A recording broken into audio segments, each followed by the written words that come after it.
巨蟹座25年开年呢，会倾向打保守牌、谨慎牌。大部分巨蟹现在多多少少都有一些纠结的事情啊，工作也好，感情也好，是没有办法很当机立断的去做抉择的。其实从你们的行运来看，自己犹豫一点，或者说三思而行，对你们来说是好事。因为24年呢，其实是巨蟹看清楚很多真面目的年份，因此面对2025，你们其实想法会比较多。你们可能也有一种感觉，就是25年自己会有一个很新的开始，很不一样的自己。但是它到底会怎么样被打开，哪条路径才是正确的？巨蟹还需要多一点时间去观察考量，甚至自己可能主动需要去设置一些考验。也就是说，1月份如果你不是很着急的话，那么很多事情可以让子弹多飞一会儿，不急着去回应和决定。你也可以躲到外面去，避开一些风头和周遭的影响干扰。工作当中呢，有的巨蟹可能会面临比较严肃的合作、合约、协商、裁决，或者是资金款项有关的一些事情在协谈，或者是涉及到一些人事项目合作的变化。因此呢，你们虽然可能已经在做25年的新年的计划和展望了，但是实际的工作进程还是不能够那么快的啊。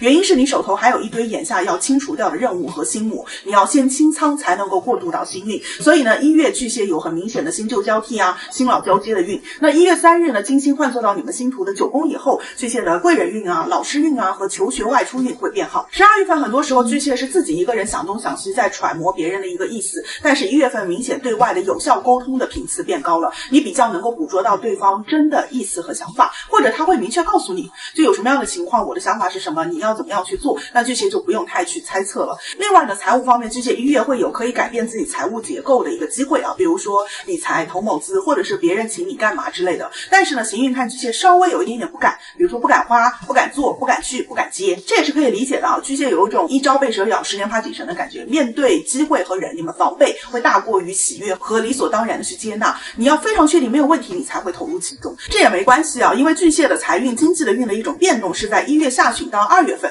那1月底起呢，容易有一些财方面的好事是在发酵酝酿当中的，巨蟹可以稍微留意一下。真正去做这个事情呢，倒是不是很急，因为行运看差不多起码要等到春夏那个时候才去做，前面很可能都是在接触啊、沟通啊、商量啊、提方案啊、定方案等等之类的。那还有一批巨蟹呢，在1月下旬、2、3月是有点动荡的啊，就是可能旧东家不太稳，会面临找工作，可以提前有所准备，给自己留后手。那美容健康方面，1月健康是巨蟹的重点，要认真对待自己生理和心理情绪健康的变化。身体方面的问题呢，不建议拖，需要处理啦，需要去检个查的及时去啊。其余的巨蟹则注意避免负面的思考，尽量对人事物保有正面乐观的态度，对你们更好，也尽量让自己远离一些负面新闻，不然其实挺受影响的。可能看到一个报道，然后呢，你就对身边人产生了怀疑，对未来产生了悲观啊，就开始做。因为本来伴侣关系在这个月呢就不算太稳定，容易针锋相对和猜忌。那如果受外界影响呢，那这个可能会被扩大。有的可能在走流程啊，可能是喜事的那种流程，比如说领证或者是办仪式，也可能是分开对抗的一些法律流程。